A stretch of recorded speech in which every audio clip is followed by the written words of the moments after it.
नमस्कार मित्रांनो, स्वागत आहे तुमचं पुन्हा एका नवीन अशा रोमॅन्टिक लव्ह स्टोरीमध्ये. तर मग चला सुरुवात करूयात आजच्या या भागाला.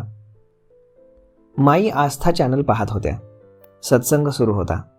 जाहिरात लागल्यानं त्यांनी चॅनल बदललं आणि त्यांच्यासमोर एक न्यूज चॅनल आलं आणि त्यावर डॉक्टर ममताच्या ॲक्सिडेंटची बातमी त्यांना दिसली आणि ते पाहून त्यांना धक्का बसला. रमा, रमा, देव, माई जोरात ओरडल्या. काय झालं माई? रमा किचनमधून धावतच त्यांच्याजवळ आली. रमा, ममता, ममता. त्यांचा श्वास वर खाली होऊ लागला. माई तुम्ही शांत व्हा, मी साहेबांना बोलवते.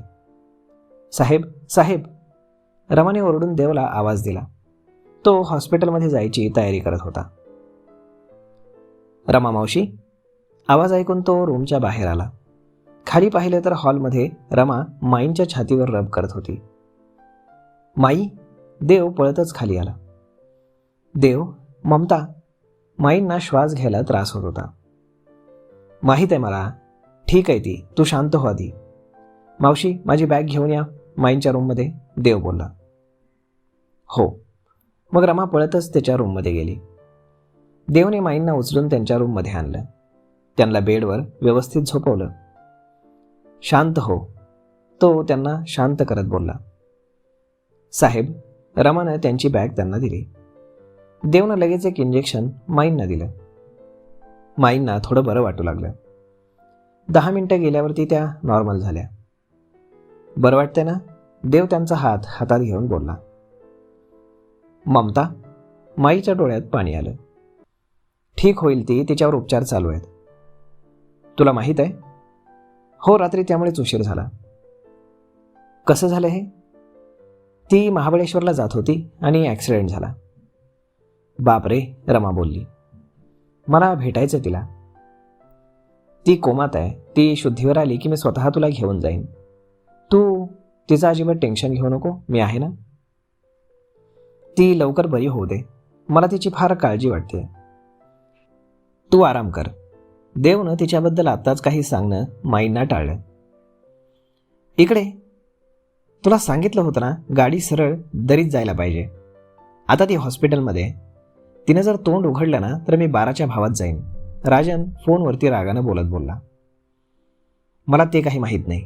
ती शुद्धीवर यायला नको, समजलं तुला? राजनने फोन कट केला आणि डोकं गच्च पकडून तो बेडवर बसला. एक काम धड होत नाहीये. माझे सगळे फासे उलटे पडत आहेत. इकडे ममता, तिकडे ती गायत्री आणि मध्येच हा समीर, तो चिडत बोलला. इकडे अक्षय छान तयार होऊन आशूला भेटायला तिच्या घरी आला. नमस्कार बाबा, अक्षय बोलला. अरे जावई बापू, नमस्कार नमस्कार. या ना. त्यांनी त्यांचं स्वागत केलं. अक्षय, तू सकाळी सकाळी इथे? आणि हा बुके कोणासाठी? आशूचा भाऊ बोलला. तुझ्या बहिणीसाठी, अक्षय बोलला. काल भांडण झालं का तुमचं? आशूचे बाबा बोलले. भांडण नाही, ती नाराज झाली माझ्यावर, अक्षय बोलला. तरीच ती कालपासून गाल फुगून बसली. आशूची आई तिथेच बोलली. कुठे आहे ती? अक्षय बोलला. वर तिच्या रूममध्ये, आशूचे बाबा बोलले. मी जाऊ? त्यानं अडखळत विचारलं. बिलकुल, पण सांभाळून जा. रागात कधी काय करेल सांगता येत नाही, आशूचा भाऊ हसत बोलला आणि अक्षयने भीतीनं औंढा गिळला. का घाबरवतोयस त्यांना? जावई बापू तुम्ही बिंदास जा. हा मस्करी करतोय, आशूची आई बोलली. मग अक्षय भीत भीत तिच्या रूममध्ये गेला. रूमचं दार ढकललेलं होतं. त्यानं नॉक केलं तर आतून काहीच रिप्लाय आला नाही. म्हणून तो दार लोटून आत गेला तर आशू बेडवरती शांत झोपली होती. तो तिला पाहून गालात हसला. दार बंद करून तिच्या जवळ गेला.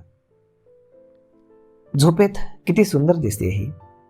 उठल्यावर माहीत नाही कशी रिॲक्ट करेल, तो मनातच बोलला आणि त्यानं तो बुके तिच्या बाजूला ठेवला आणि त्यातून एक फूल घेऊन तो तिच्या चेहऱ्यावरती फिरवू लागला. त्या फुलाच्या नाजूक कोमल स्पर्शानं तिच्या चेहऱ्यावरती एक गोड स्माईल आली. आय लव्ह यू, अक्षय हळूच तिच्या कानाशी झुकत बोलला आणि तिच्या गालावरती किस केलं. आय लव्ह यू टू, तीही म्हणाली आणि 2 सेकंदात खाडकन डोळे उघडले तर अक्षय तिच्या एकदम जवळ होता. त्याला असं जवळ पाहून तिच्या अंगावरती शहारा आला आणि पोटामध्ये फुलपाखरं उडू लागली. गुड मॉर्निंग, तो तिच्या नाकाला नाक घासत बोलला.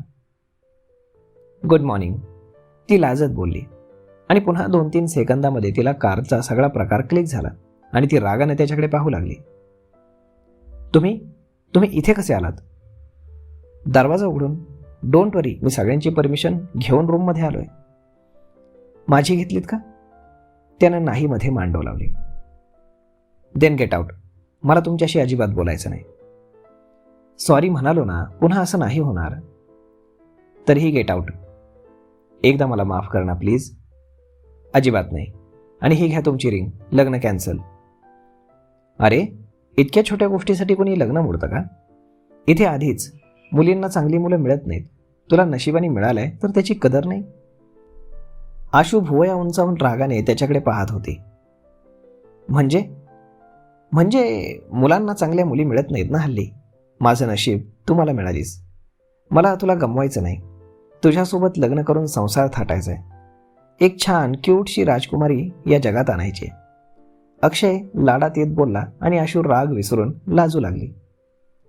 गोरी गोरी गोलू मोलू, अक्षय तिला जवळ घेत बोलला. श्रीषासारखी? आशू पटकन बोलली. तशी नको, ती फार आगाऊ आहे, अक्षय बोलला. गाथाची मुलगी गाथासारखीच असणार ना? आशू हसत बोलली आणि अक्षय न समजून तिच्याकडे पाहू लागला. आय मीन तिची सावली पडली तिच्यावर म्हणून.